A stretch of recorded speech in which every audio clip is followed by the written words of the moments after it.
შეკრულობა უდიდესი პრობლემაა. ჯერ ერთი იმიტომ, რომ ძალიან გავრცელებულია. სოფლიო პოპულაციის თითქმის 15%-ს აქვს შეკრულობა და მეორე, შეკრულობა აზიანებს ადამიანს. შეკრულობა, იგივე ყაბზობა, იწვევს ჰემოროიდულ კვანძებს, იგივე ბუასილს.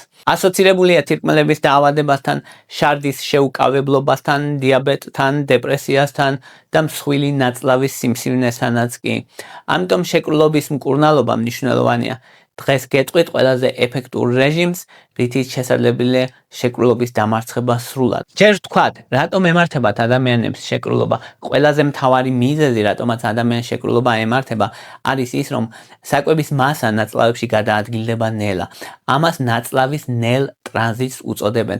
შეიძლება ადამიანი ასე იყოს უბრალოდ ბუნებრივად, ან სხვადასხვა ფაქტორების გამო, მაგალითად, საკვები ბოჭკოს არ იღებდეს საკმარისი რაოდენობით, ან უძილობის გამო, ან უმოძრაობა, ნაკლები სითხე. ადამიანი ასე შეიძლება იყოს ბუნებრივად, ან სხვადასხვა კომბინაციური ფაქტორების გამო, მაგალითად, უმოძრაობა, ნაკლები სითხე, ნაკლები ბოჭკო. როცა ნაწლავში საკვები ნელა გადაადგილდება, ნაწლავი იწვევს წყალს, ნაწლავის შიგთავსი შრება და განავალი მყარდება და ასე ვითარდება შეკრულობა. მეორე მიზეზი არის, რომ ადამიანი იღებს ნაკლებ ბოჭკოს, ნაკლებ საკვებ ბოჭკოს და ნაკლებ სითხეს. მესამე მიზეზი არის წამლები. ხშირად წამლების გამო აქვს ადამიანს შეკრულობა, მაგალითად ოპიოიდები, ალერგიის წამლები, კალციუმის ბლოკერები, წნევის წამლები, ანტაციდები და კიდევ მრავალ სხვა პრეპარატს და როგორ გავიგოთ, რომ ეს არის შეკრულობა? ადამიანმა შეიძლება იფიქროს, რომ შეკრულობა არის, როცა კუჭი იშვიათად გადის. სინამდვილეში ასე არ არის. შეკრულობა მაშინაც კი, როცა განავალი არის იშვიათი, მაგარი, მშრალი, ან დეფეკაცია ჭირს, ანუ ურთიულდება და ადამიანს აქვს შეგრძნება, რომ ეს იყო არასრული დეფეკაცია. ხოლო ყველაზე კლასიკური ნიშანი არის, რომ კვირაში 3-ზე ნაკლებად თუ გადის ადამიანი კუჭში, ეს არის შეკრულობა. ახლა გადავიდეთ მკურნალობაზე. რა არის ყველაზე ეფექტური რეჟიმი შეკრულობის დროს? თუ შეკრულობა არის მსუბუქი, ანუ არა ძალიან მძიმე და არა ძალიან სერიოზული, მაშინ 4 პრინციპია ყველაზე მთავარი. ფსილიუმი, მეტი წყალი, მეტი ბოჭკო, მეტი ბოჭკო ფსილიუმთან გადის იგივე, მეტი სიარული და ტუალეტის რეჟიმის მოწესრიგება. ახლა, როგორ დავიწყოთ? ფსილიუმის მიღება არის ერთ-ერთი ყველაზე მთავარი კომპონენტი აქ. დაიწყე პატარა დოზით. 1 ჩაის კოზი ფსილიუმი გახსენი 1 დიდ ჭიქა წყალში და დალია მალევე. ფსილიუმი მუშაობს როგორც პატარა ღრუბელი. ის იჭერს წყალს, აკავებს წყალს.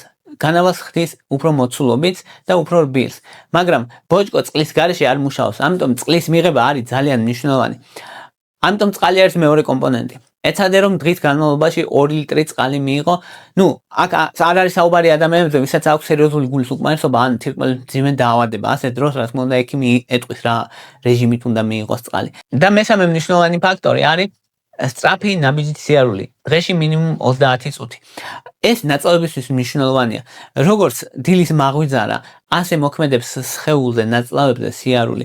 მოძრაობა მნიშვნელოვანია, მოძრაობისას ნაწლავის პერისტალტიკა ძლიერდება და ადამიანს უადვილდება დეფეკაცია. და მეოთხე მთავარი კომპონენტი არის ტუალეტის რეჟიმის მოწესრიგება, რაც გულისხმობთ ამაში. ყოველ დილით საუზმის შემდეგ უნდა სცადო ტუალეტში დაჯდომა დაახლოებით 5-10 წუთით. არა ძლიერი ჭინთვა, არა ტელეფონით 9 საათი ჯდომა, არამედ მშვიდად დაჯდომა. საუზმის შემდეგ ეს მნიშვნელოვანია, იმიტომ რომ ნაწლავში ირთვება ბუნებრივი რეფლექსი, რომელიც ნაწლავში რო ხდება კუჭში ხდება საკვები, მსხვილი ნაწლავი იღებს სიგნალს, რომ დროა მოძრაობა დაიწყოს. ამიტომ ეს არის საუკეთესო დრო. და ერთი ხრიკიც, ვისაც უჭირს დეფეკაცია და აქვს შეგრძნება, რომ არასრულად დაიცალა მისი ნაწლავები, შესაძლებელია რომ ფეხები შემოდოს პატარა სკამზე, რომ ფეხები ოდნავ აწეული იყოს. ანუ მუხლები რომ იყოს ოდნავ უფრო მაღლა პოზიციაში ვიდრე სტანდარტულად.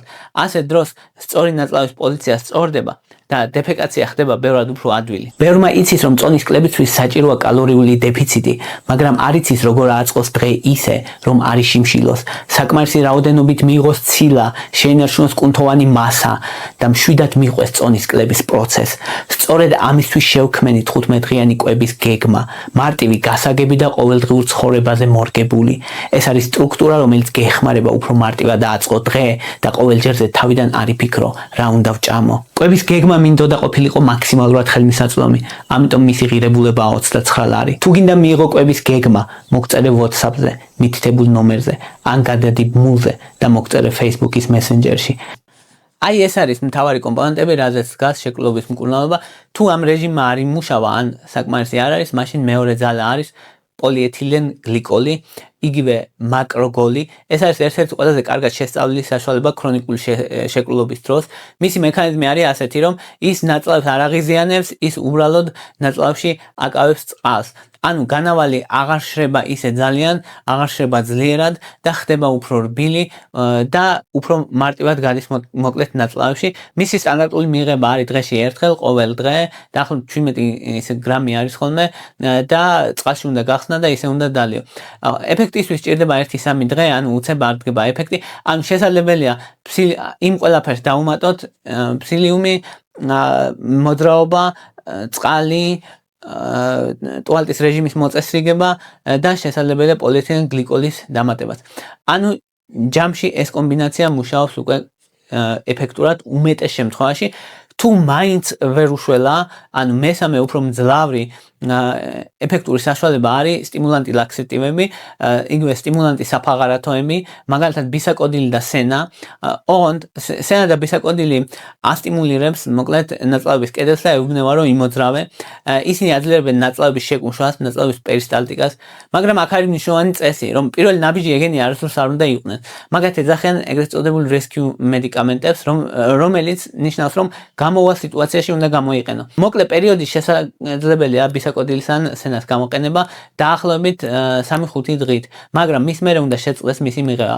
ბისაკოდილი გამოიყენება ხოლმე 5 მილიგრამი საღამოობით, 5-დან 10-მდე შესაძლებელია რთულ შემთხვევაში და სენა 7-დან 15 მილიგრამამდე ასევე საღამოობით. მათი გამოყენება რეკომენდირებულია რომ არ გაცდეს მოკლედ 5 დღეს.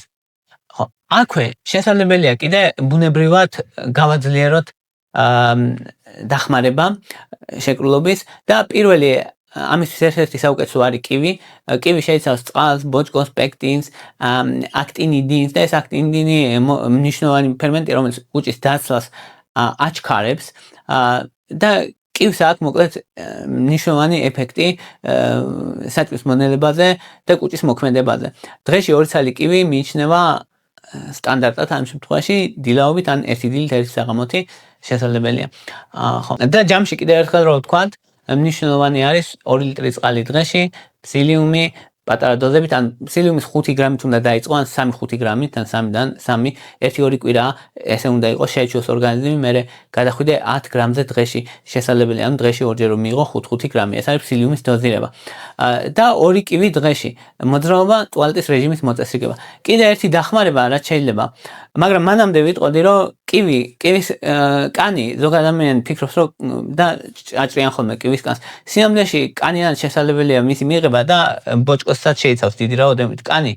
ამიტომ თუ კარგად არის გარეცხილი კივი, პირდაპირ შესაძლებელია მისი ჭამა კანიანად. და კიდევ ერთი ბუნებრივი ვარიანტი, რასაც ვიტყოდი, არის შავი ქლიავი. შავი ქლიავი ერთ-ერთი საუკეთესოა, იმიტომ რომ შავი ქლიავის ჭირი, თუ შავი ქლიავი არ არის ხელმისაწვდომი, შეიცავს ბოჭკოვანს, წყალს, სორბიტოლს და ერთ-ერთი ყველაზე ეფექტურია ქრონიკული შეკრულობის დროს. სორბიტოლი არის შაქარი, შაქრის სპირტი, რომელიც ნაწლავიდან არ შეიწოვება სრულად და იმატებს წყალს, ანუ ოსმოსურ ლაქსატივად მოქმედებს. მოკლედ, იზიდავს წყალს და ზრდის განავლის მოცულობას, აქტიურებს ნაწლავის პერისტალტიკასაც.